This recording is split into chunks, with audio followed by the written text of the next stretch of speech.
के साइंस में केमिस्ट्री की शुरुआत करते हैं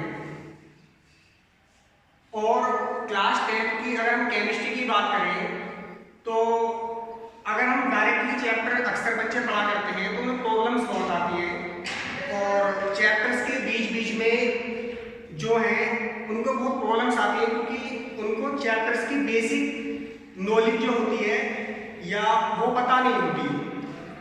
इसीलिए इसको ध्यान में रख करके हमने एनसीईआरटी के जो चैप्टर्स हैं, चैप्टर नंबर 1 है केमिकल रिएक्शंस एंड इक्वेशन, रासायनिक अभिक्रियाएं एवं समीकरण, तो उसको ध्यान में रखते हुए तो जो 10th क्लास के हमारे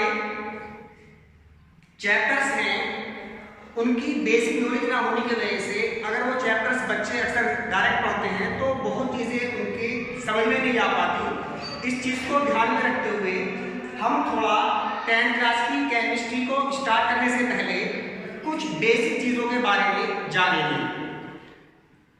तो इस तरीके से हम इसमें शुरुआत करते हैं आज बिल्कुल साइंस के बेसिक वर्ड से, जो अगर आप क्लास स्टार्टिंग से देखें तो किसी भी साइंस को स्टार्ट जब हम करते हैं या 5th या 6th क्लास की भी हम कोई साइंस की बुक्स उठाते हैं तो उसमें एक चीज़ अक्सर पाई जाती है या किसी भी साइंस की बुक में एक चीज़ बहुत ही बेसिक होती है जो अक्सर लोग नहीं जानते, बच्चे पढ़ लेते हैं लेकिन उनको इसके बारे में भी नॉलेज नहीं होती।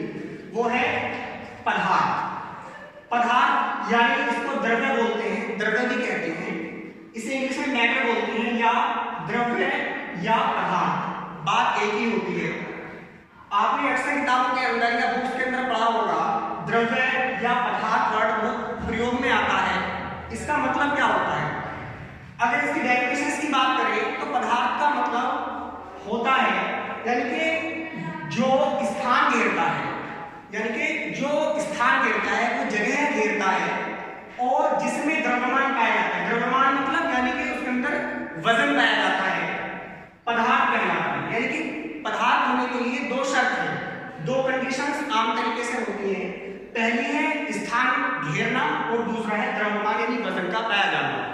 तो दुनिया के अंदर या दुनिया की बात करें इस पूरे ब्रह्मांड के अंदर, पूरे यूनिवर्स के अंदर जो भी चीज ऐसी होगी जो जगह घेर रही या स्थान घेर रही होगी और उसके अंदर द्रव्यमान होगा यानी कि वजन होगा, वो चीज पदार्थ कहलाती है। जैसे यहाँ पर कुछ एग्जांपल्स दिए हुए हैं, इसमें है मेज, कुर्सी, वायु, जल, मृदा यानी मिट्टी, यानी कि अक्सर चीजें जो हमारी पृथ्वी पर हमारे आसपास में दिखाई देती हैं इनमें लगभग सभी चीजें लगभग पदार्थ की कैटेगरी में आती हैं। लेकिन इस पदार्थ के अलावा इस ब्रह्मांड में या इस पृथ्वी में और भी चीजें पाई जाती हैं, और भी चीजें पाई जाती हैं। जैसे कि अगर हम बात करें लाइट की या प्रकाश की, तो प्रकाश जो है अगर उसकी हम बात करें तो उसके अंदर आम तरीके से वो उसके अंदर द्रव्यमान नहीं पाया जाता आम तरीके से। और अगर हम बात करें ऊर्जा या एनर्जी के बारे में, यानी ताकत, यानी कि ऊर्जा बोलते हैं ताकत को, ऊर्जा के बारे में, तो ऊर्जा भी पदार्थ नहीं होती। आपने सुना होगा ध्वनि, ध्वनि यानी आवाज, साउंड, तो ये भी पदार्थ नहीं होती। यानी कि पदार्थ के लिए दो कंडीशंस हैं कि वह स्थान घेरे और उसके अंदर द्रव्यमान पाया जाए, ऐसी चीजें पदार्थ कहलाती हैं। दुनिया में अक्सर चीजें जैसे पेड़ पौधे या बेंच, डस्ट, वायु, हवा, क्योंकि हवा के बारे में भी आपने पढ़ा होगा कि हवा अगर एक गुब्बारे में हम हवा भर देते हैं तो उसका वजन बढ़ जाता है और वो गुब्बारे का स्थान भी घेरता है, इसलिए हवा जो है या एयर जो है वो भी पदार्थ है। चलिए अब हम देखते हैं पदार्थ जो होता है, पदार्थ को हम दो तरीके से देख सकते हैं या पदार्थ को हम दो आधार पर देख सकते हैं। पहला है किसी भी पदार्थ को देखने के दो तरीके हो सकते हैं, दो आधार से पदार्थ को हम देख सकते हैं। पहला है भौतिक अवस्था के आधार पर और दूसरा है रासायनिक अवस्था के आधार पर। पहले हम बात करते हैं पदार्थ के भौतिक अवस्था के आधार पर पदार्थ क्या होता है। पहले भी समझ लेते हैं कि भौतिक अवस्था के आधार पर इसका क्या मतलब होता है और रासायनिक अवस्था के आधार पर इसका क्या मतलब होता है। जो पदार्थ होता है या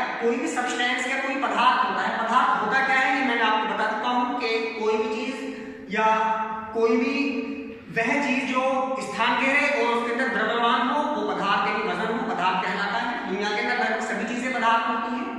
इसके अलावा अब पदार्थ को देखने के दो तरीके हैं। पदार्थ को हम दो तरीके दे सकते हैं, पहला है भौतिक अवस्था के आधार पर और दूसरा है रासायनिक अवस्था के आधार पर। भौतिक अवस्था के आधार पर हम क्या देखते हैं? भौतिक अवस्था के आधार पर मतलब होता है कि किसी भी पदार्थ की उसकी बाहरी स्ट्रक्चर, भौतिक अवस्था का मतलब होता है कि किसी भी पदार्थ के वे गुण जो हम आसानी से अपनी ज्ञानेंद्रियों द्वारा, अपनी आंख, नाक, कान, मुंह द्वारा या स्पर्श करके उनको देख करके हम पता लगा सकते हैं कि कोई सब्सटेंस है, कोई पदार्थ कैसा है।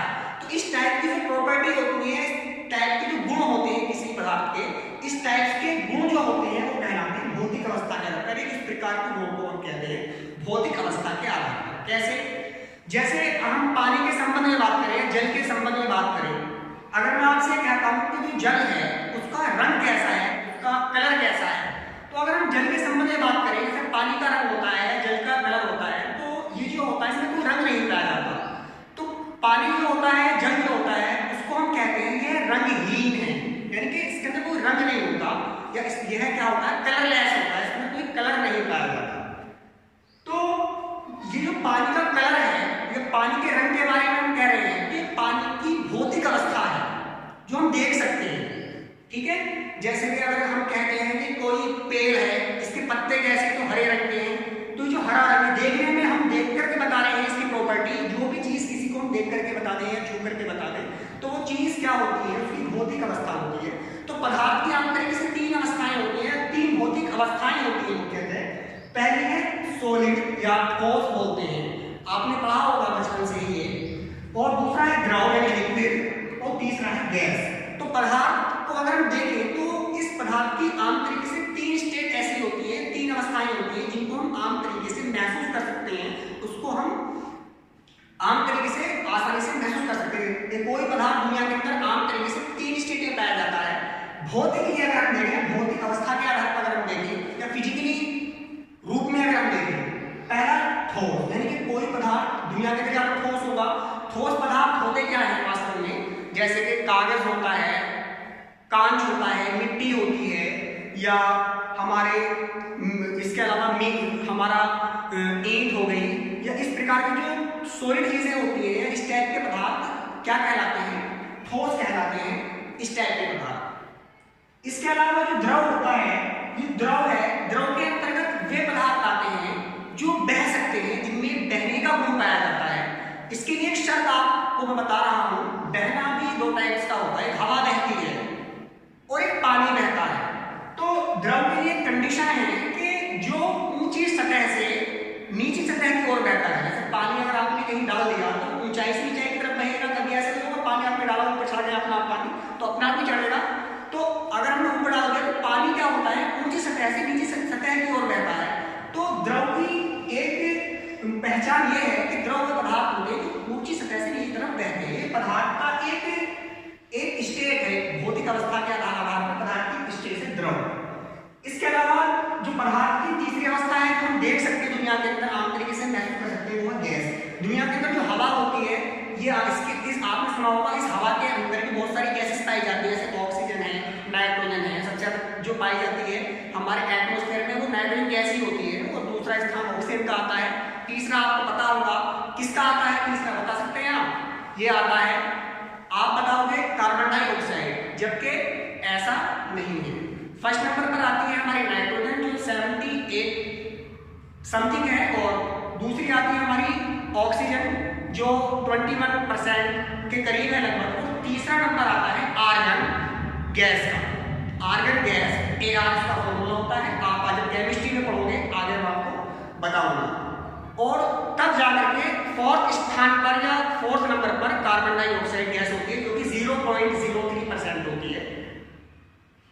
चलिए, अब हमने ये सीखा कि पदार्थ होता है या द्रव्य होता है या मैटर होता है, ये होता क्या है, और किसी भी पदार्थ को हम आम तरीके से दो आधार पर देख सकते हैं। पहला है भौतिक अवस्था के आधार पर, दूसरा है रासायनिक अवस्था के आधार पर। फिलहाल हम रासायनिक अवस्था की बात नहीं कर रहे हैं, फिलहाल हम भौतिक अवस्था की बात कर रहे हैं। भौतिक अवस्था का क्या मतलब होता है? भौतिक अवस्था का यह मतलब होता है कि कोई भी जो पदार्थ होता है उसको हम देख करके या छू करके अपनी ज्ञानेंद्रियों द्वारा जो उस पदार्थ के गुण हम महसूस कर सकते हैं, या इंसान कोई भी चीज को देख करके उस चीज के बारे में बता सकता है। तो जिन जिन चीजों के बारे में बता सकता है या जिन जिन गुणों के बारे में बता सकता है, वो सभी गुण जो होते हैं वो भौतिक अवस्था के अंतर्गत आते हैं। जैसे दुनिया के अंदर कोई भी पदार्थ है, कोई भी चीज है, उसको आप आम तरीके से 3 टाइप की देखते हो, 3 प्रकार से आप देख सकते हैं आम तरीके से। पहला है ठोस, जैसे मैंने आपको एग्जांपल दिया, ठोस के अंदर जैसे मिट्टी हो गई, लोहा की धातुएं हो गई, लोहा, तांबा, पीतल, या इसके अलावा इंसान अपना आप में ठोस है देखा जाए तो, या इसके अलावा बहुत चीजें हैं ठोस, दीवार हो गया, पंखा हो गया, लकड़ी हो गई, ये सब ठोस के अंतर्गत आते हैं।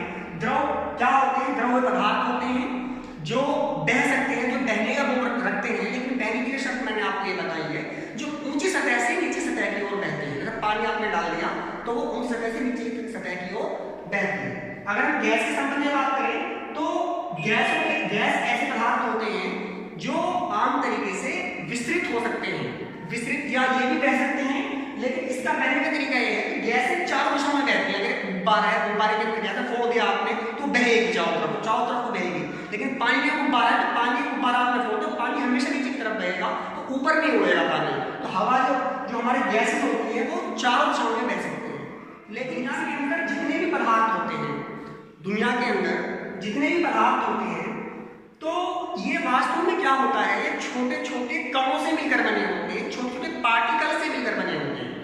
जैसे आप आम तरीके से देखते हैं कि चीनी है या बूरा है, या इसके अलावा जो मिट्टी है, तो आप सोचते होंगे कि ये जो पार्टिकल्स हैं ये बहुत छोटे पार्टिकल्स हैं, लेकिन हम जो साइंस में जो हम बात करते हैं, या अगर हम वैज्ञानिक दृष्टिकोण से देखें तो ये जो मिट्टी का एक पार्टिकल है, ये भी वास्तव में एक बहुत बड़ा पार्टिकल्स है, जिस पार्टिकल्स के बारे में हम सोचते हैं।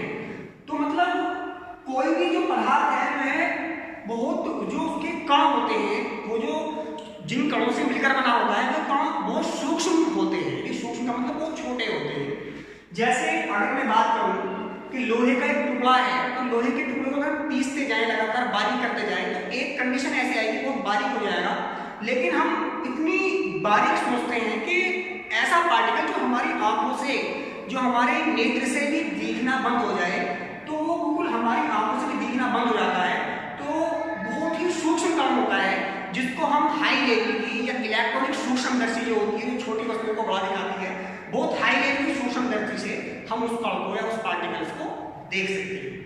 इसकी भी अपनी एक हिस्ट्री है कि इस पार्टिकल्स के बारे में, कि कोई भी पदार्थ जो होता है वो पार्टिकल से मिलकर बना होता है, इसके बारे में भी अनेकों वैज्ञानिकों ने धीरे धीरे रिसर्च करने के बाद, इसके बारे में धीरे धीरे रिसर्च करने के बाद अनेक वैज्ञानिकों ने इसको समझाया। आगे चल करके इसी में वो उसको परमाणु कहा जाने लगा, फिर इलेक्ट्रॉन, प्रोटॉन, न्यूट्रॉन, इसी का एक मॉडर्न स्वरूप है, एक मॉडर्न तरीके से अगर हम देखें तो ये इसी का ही एक रूप है कणों का ही। लेकिन फिलहाल हम वहां नहीं जाएंगे, हम धीरे धीरे जब आगे पढ़ेंगे तो समझ जाएंगे।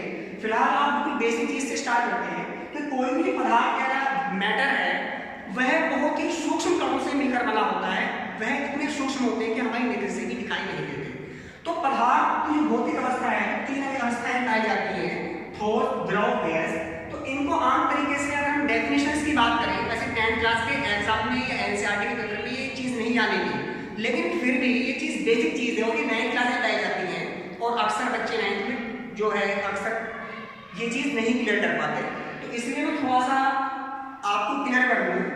आपने पढ़ा होगा 6th 7th क्लास की बुक्स के अंदर भी ये चीजें कि जो हमारे ठोस होते हैं, जो पदार्थ होता है वो पार्टिकल से मिलकर बना होता है। जो पार्टिकल्स होते हैं वो बहुत, उनका जो आकार होता है होता तो बहुत सूक्ष्म है, तो दिखाई देते, लेकिन फिर भी सूक्ष्मदर्शी के साथ हम देख सकते हैं। और जो पार्टिकल्स होते हैं उनका जो आकार होता है वो होता है गोलाकार होता है। कैसा होता है? गोलाकार। तो ऐसा माना गया है, गोलाकार मतलब प्लेट की तरह नहीं या साइकिल के टायर की तरह नहीं, बल्कि एक कंचे की तरह गोलाकार कंचा होता है, ना कि प्लेट गोल नहीं होती, प्लेट वृत्ताकार होती है। थोड़ा आप 9th क्लास की स्टैंडर्ड में है तो ये चीज सीखिए आप। इसके अलावा हम यहाँ पर बात कर रहे हैं पदार्थ के कणों के हिसाब से अगर हम समझें ठोस, द्रव और गैस को, तो अगर हम बात करें ठोस की, तो ठोस ऐसे पदार्थ होते हैं जिनके जो पार्टिकल्स हैं वो बहुत ही एक दूसरे के निकट होते हैं, एक दूसरे से बिल्कुल अटैच होते हैं या सटे हुए होते हैं। अगर हम ठोस की बात करें, किसी पदार्थ में जो पार्टिकल्स होता है वो कैसा होता है, वो गोलाकार होता है इस तरीके से, और इसमें जो पार्टिकल्स होते हैं वो एक दूसरे से बिल्कुल अटैच होते हैं, जिस तरीके से मैं बता रहा हूँ। तो अगर हम ये डेफिनेशन की बात करें, पहली बात तो 10th क्लास में डेफिनेशन नहीं आएगी, लेकिन ये बेसिक है जो आपको पता होना चाहिए। तो अगर हम बात करें पदार्थ की ठोस अवस्था की, तो इसमें जो पार्टिकल्स होते हैं वो बहुत ही निकट होते हैं, यानी कि बहुत ही पास पास होते हैं, जैसे ये यहाँ पर बोर्ड पर बनाकर आपको दिखा रहा हूँ इस तरीके से। बाकी आप इसमें कितनी स्टेप बढ़ा सकते हैं और भी बना सकते हैं, एक एग्जांपल्स है। अगर हम द्रव की बात करें, तो द्रव के जो पार्टिकल्स होते हैं वो ठोसों की अपेक्षा कुछ दूरी पर होते हैं, कुछ दूरी पर होते हैं। जैसे इसमें बिल्कुल मिले हुए होते हैं, इसमें कुछ पार्टिकल जो होते हैं वो कुछ दूरी पर होते हैं, जैसे एक पार्टिकल यहाँ, एक यहाँ, एक यहाँ, एक यहाँ, इस तरीके से जो हमारे द्रव होते हैं इनके पार्टिकल्स दूर दूर गए होते हैं। इसी के अलावा अगर गैसों की बात करें, तो गैसों में जो पार्टिकल्स होते हैं वो बहुत दूर दूर होते हैं, वो काफी दूरी पर होते हैं। जैसे कि एक पार्टिकल्स यहाँ है, एक यहाँ है किसी गैस का, एक यहाँ है, एक यहाँ है, एक यहाँ है, एक यहाँ है, इस तरीके से। और ये आसानी से गति भी कर सकते हैं, और ये आसानी से मोशन करते हैं, यानी गति कर सकते हैं। अगर हम ठोसों के संबंध में बात करें, तो ठोस ऐसे पदार्थ होते हैं जिनमें जो कण होते हैं या जिनके अंदर जो पदार्थ के कण होते हैं वो बहुत ही निकट होते हैं, बहुत ही समीप होते हैं। अगर द्रवों के संबंध में बात करें, तो द्रव ऐसे पदार्थ होते हैं जिनमें पदार्थों के कण द्रव ठोसों की अपेक्षा कुछ दूर दूर होते हैं, और गैस ऐसे पदार्थ होते हैं जिनमें जो कण है वो बहुत दूर दूर होते हैं, जिनके अंदर जो पार्टिकल या कण है वो दूर दूर होते हैं, तो ऐसे पदार्थ गैस कहलाते हैं। फिलहाल आपको ये डेफिनेशन इसकी लिखने को मैं लिखा सकता हूँ, लेकिन 10th क्लास के स्टैंडर्ड पर नहीं, ये 9th क्लास की चीज़ है, लेकिन आपको बेसिक के लिए बता रहा हूँ। लेकिन जैसे जैसे आपको मैं चैप्टर पढ़ाऊंगा या आगे बताऊंगा, तो उस चैप्टर के अकॉर्डिंग मैं डेफिनेशंस कराऊंगा, आपको वहाँ पर डेफिनेशंस लिखूंगा, आप उसको उतार भी सकते हैं डेफिनेशंस को, और उसको आप अपने नोट्स बनाते